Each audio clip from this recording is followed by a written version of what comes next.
Hello বন্ধুরা, তোমাদের সামনে একটা নতুন রেসিপি নিয়ে আসলাম। দেখো, ঘুষো চিংড়ি বলে ওই চিংড়ি মাছ, লঙ্কা কুচি, পেঁয়াজ কুচি, রসুন কুচি আর এখানে চালের গুঁড়ো নিয়ে নিয়েছি। আর আমি বেসন দিয়ে নিয়ে একটু ময়দা দিয়ে দিয়েছি।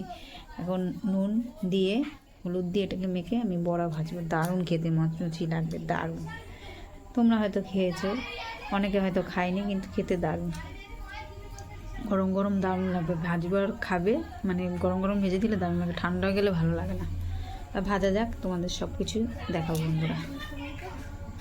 যে বন্ধুরা, মাখা কমপ্লিট। এর মধ্যে একটু সুজি দিয়ে দিয়েছি, তোমাদের সেটা দেখাতে পারিনি।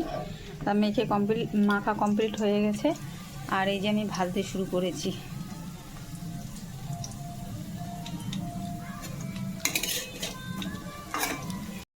এই যে বন্ধুরা, বড়া ভাজা কমপ্লিট। তার ছোট্ট একটা ভিডিও তোমাদের সামনে নিয়ে আসলাম। কেমন হয়েছে কমেন্ট করে জানাবে। তোমাদের তো আর খাওয়াতে পারছি না, যদি চলে আসতে তাহলে তো খাওয়াতাম। আর দুঃখ দিয়ে কোনো লাভ নেই, দুঃখের বিষয়। হয়তো বলছে দিদি কেমন হয়েছে, খাওয়ালে না তা কেমন করে বলবো।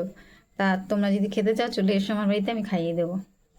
একদিন ফোন করবে, চলে আসবে যে দিদি আসছি তোমার বাড়িতে, সেদিন তোমাদের জন্যে ভাজবো বড়া। টাটা আমার ফেসবুকের বন্ধুরা, কেমন হয়েছে কমেন্ট করে জানাবে। টাটা।